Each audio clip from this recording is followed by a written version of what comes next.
فلو انت حاطط سكينه على رقبتك ان انت ممنوع تغلط، انت ازاي غلطت وتفضل تعاتب نفسك ان انت مش بس غلطت، انت خسرت قيمتك في الغلط، وان انت الغلط بالنسبه لك ده يعني من المحرمات انت عملتها، رغم انه ده جزء طبيعي من حياتك يعني. وعشان كده دي من ضمن الحاجات اللي بتخلي البني ادم ان هو ما يعرفش يعمل موفينج اون، ما يعرفش ان هو يتخطى العلاقه. ليه؟ لانه الوهم عند معظم الناس ان هو بيفترض انه الدرس والعبره في القصه، فيفضل يعمل ايه؟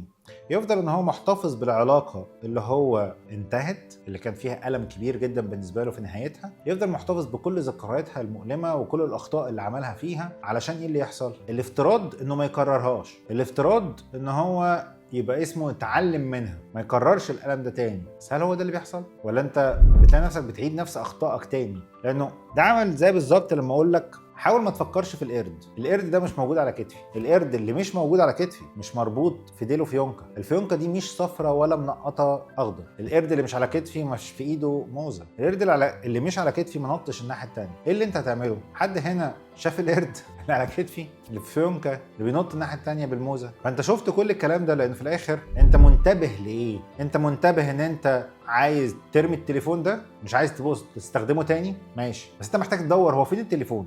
التليفون ده، فانت بقيت كل انتباهك على التليفون اللي انت عايز تخلص منه. فانت اللي انت عملته لما انت تمسكت بالذكرى، انت كل انتباهك في الذكرى، فالذكرى دي فيها ايه؟ فيها كل اللي انت مش عايزه، وكل اللي انت منتبه عليه اللي انت مش عايزه. فبقى ايه اللي انت عارفه كويس؟ ايه اللي انت بقيت شاطر فيه واستثمرته وقت طويل في التركيز عليه؟ اللي انت مش عايزه. فبقيت دي اشطر حاجه انت فيها، اللي انت مش عايزه. ايه اكتر حاجه حاضره في ذهنك؟ اللي انت مش عايزه. فبقى خلاص جاهزه، رد فعل سريع بالنسبه لك انت تعمل اللي انت مش عايزه.